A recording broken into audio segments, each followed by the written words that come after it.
everyone. So I'm Chantel Adcock. I am on the board of the community kitchen, and I thought that we could make some tiramisu today. So I've got some things here to get started. So here we've got our ingredients. I've got 6 eggs, some coffee, which I made earlier. Just any stronger coffee will do, and maybe about probably 12 ounces or so, and that is cooled down a little bit now.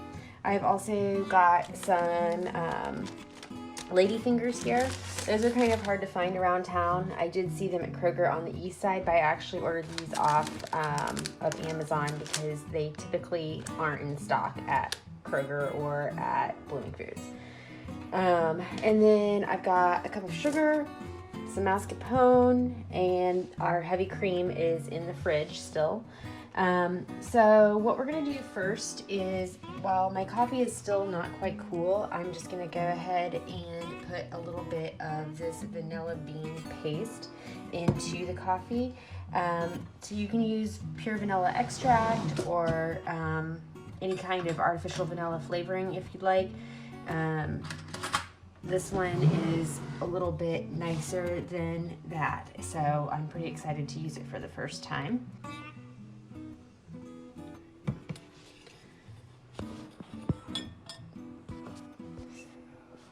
All right, so we're just gonna mix that in. Sorry you saw the underside of my cabinets, they're not that pretty. But, and then it looks like it pretty well dissolved already. So we're just gonna let that rest there until we get everything else accomplished. Okay, so next we are going to separate our egg yolks from our egg whites. And so we've got 2 different bowls. We've got a large glass bowl and a small bowl. I'm gonna put the whites into this smaller bowl and then the yolks into the larger bowl, which then we'll go ahead and start mixing in. So here we go. So I'm just gonna continue to whisk, and then the heat from the boiling water is going to start to melt the sugar, and it'll loosen back up into more of a custardy type consistency.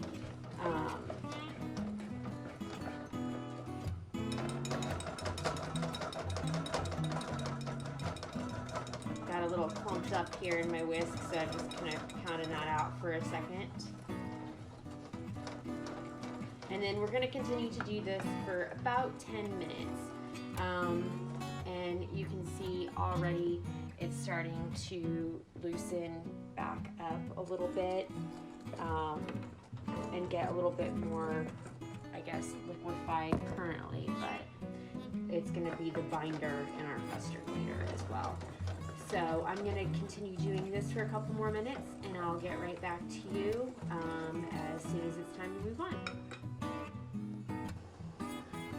Okay, so we're just about done whisking our egg yolk sugar mixture over the double broiler, and the way that you can tell that it's done is it'll change color just a little bit to be a little bit brighter yellow, but then also you can touch it and rub your fingers together, and if you can still feel the grit from the sugar, then it's not quite there yet and you need to keep going. You want that sugar to be completely dissolved so that your final custard doesn't have a gritty texture. And so we're going to set this aside, and then we are going to fold in our mascarpone next. So we'll be right back to do that. So we're gonna go ahead and fold in 1.5 containers. So this is an 8-ounce container of mascarpone cheese. And so we're gonna do 1.5 of those, and that's into our warm sauvignon that we made with the egg yolks and sugar. So it should really like dissolve nicely into this mixture. You do wanna make sure that your mascarpone is room temperature. So I've had this sitting out for about an hour and a half probably already before we did this today. So there's one, and then I'm just gonna really like put a line down the middle and go for half and just kind of eyeball it. I know there's some baking that you need to be much more precise with, but that is not the case here. It's not really baking. So, all right, we're gonna go ahead and fold that in and just continue working it until the mascarpone is completely dissolved. Then up next after this, we'll be starting on whipping our heavy whipping cream. So I will be right back with you. So now we've got our 1 3/4 cup of heavy whipping cream that I am pouring into a medium-sized metal bowl here, and then we are going to go ahead. I'm going to grab my rubber spatula and get the little bits of this.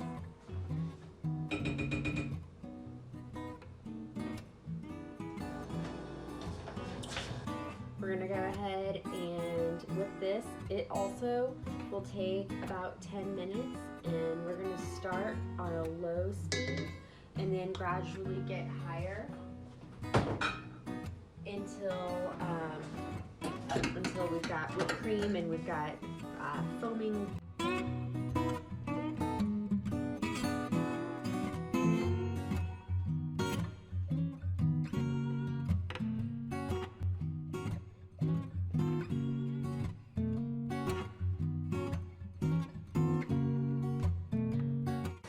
And you do want to make sure you go ahead and stop. If you keep going, you'll make butter. Nobody wants butter in their tiramisu. All right, so we are going to set this aside, and then we're going to fold this in to our mascarpone egg yolk sugar blend we have happening over here.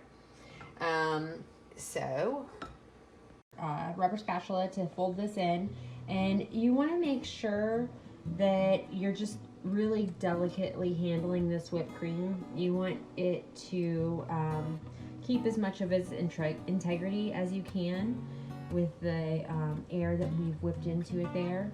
So I'm just going to get all this goodness out of the metal bowl and right into my glass bowl here, and then we're just going to very delicately fold it in until it's well blended, and I will show you that here in just a second. So you can pretty well see that we've got our whipped cream blended in here. It's all one cohesive texture for the most part, and we're about ready to build our tiramisu. Okay, so I'm going to take my first biscotti, and I just want to very lightly dunk it in the coffee and vanilla paste that we have here, because you don't want it to dissolve completely, and it needs to be actually done pretty quickly because the cookies will start to dissolve. That's okay, you're still gonna have a beautiful tiramisu if they dissolve, but you want to make sure that that happens when they're already in the pan and not still in your hand. So just very quickly, just dunk the whole thing and then place it in the bottom of the pan here. And we're gonna try and cover the entire bottom, and layer this just like you're making a lasagna. But the only thing is, don't be too overly worried if the amount of cookies you have don't necessarily fit the pan perfectly, because the custard is gonna go ahead and solidify slightly, and so you'll have a dessert that still comes out in one piece, even if your cookies don't cover the entire pan. So let's see here, you've just about got this bottom layer, and it doesn't have to be pretty either, because nobody's really gonna see it so much. It'll all come together and be very cohesive in the end.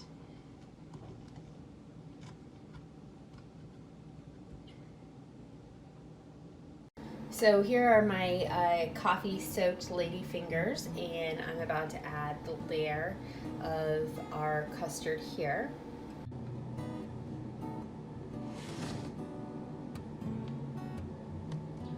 So we're gonna try and use about half of the amount of custard that we've made on this layer, and then we'll do another layer of ladyfingers, and then we'll put the rest of the custard on top of that.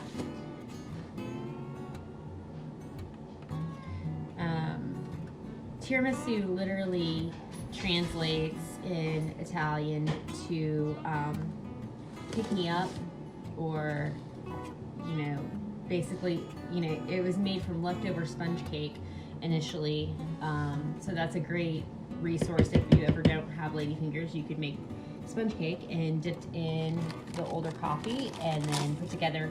There's lots of theories about where it originated in Italy. No cookbooks really reference it until the 80s. There are definitely other Italian recipes for similar custard items, mostly like the sugar, the egg yolks, and then a type of cognac, and they call that a dessert that is Sauvignon based. Okay, now that we have all of our ladyfingers and custard layered together in our pan, I'm going to take some dark cocoa powder and just kind of dump it through my sifter a little bit and try and evenly distribute it across the top, which this can sometimes be tricky, but you just gotta do your best.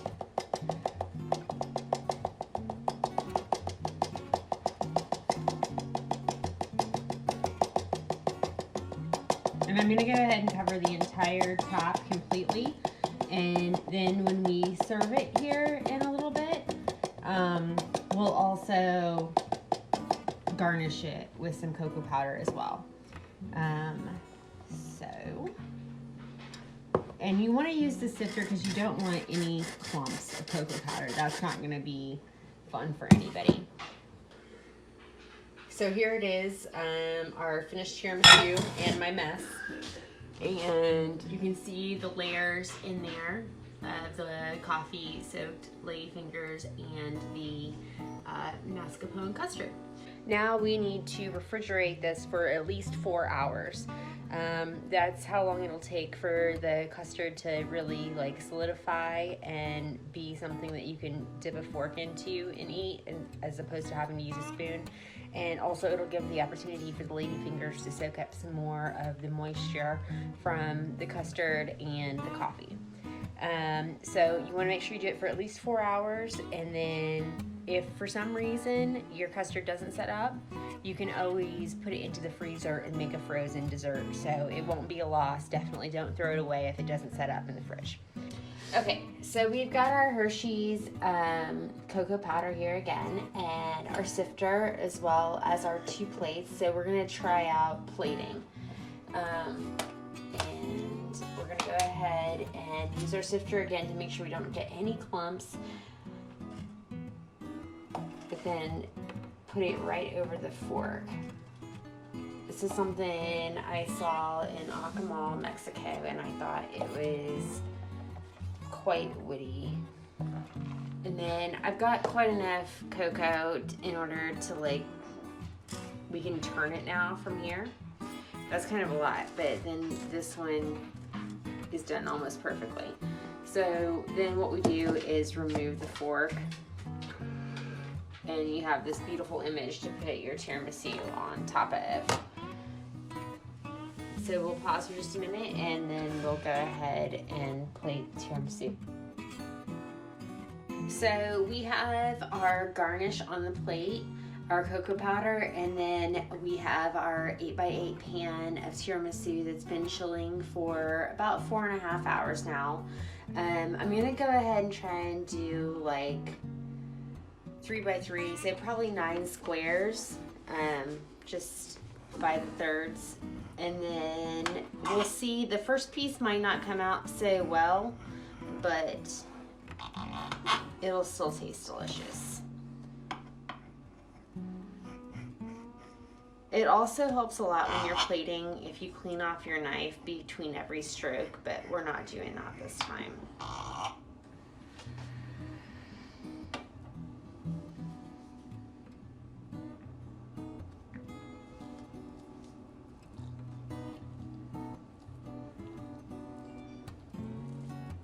right? It came out just perfect. So you can see it looks like a perfect piece of layered cake, even though we didn't actually bake anything.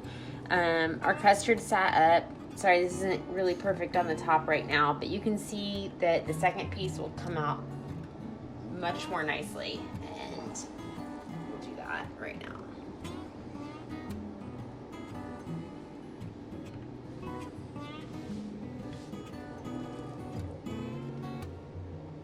There you have it, tiramisu.